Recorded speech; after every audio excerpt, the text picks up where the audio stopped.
We've had these cattle panel trellises on our raised beds for a couple, 3 years, and now we're going to replace them with some new arbor type trellises, which will give us approximately double the vertical growing space that we have with these existing panels. So we're going to pull these panels off and pull those posts out and put some new panels on here, which are going to be a trellis. And here's all the equipment we need to get this done. And that's a bluebird house there, and another bluebird house on the other side. They will stay here.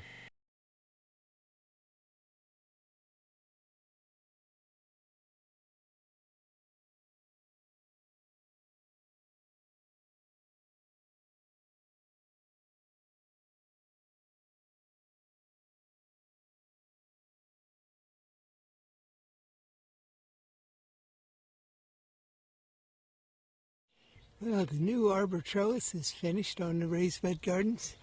It looks really nice. All I got to do is finish up the tying of the wire to the post to stabilize it. But I'm very, very happy with the turnout of it.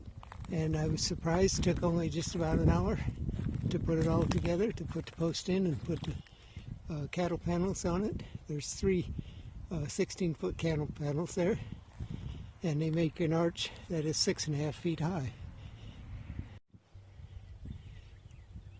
This will now give us plenty of room for our pole beans and for our cucumbers and our squash and our gourds. If we have some left over, we'll all go onto this trellis.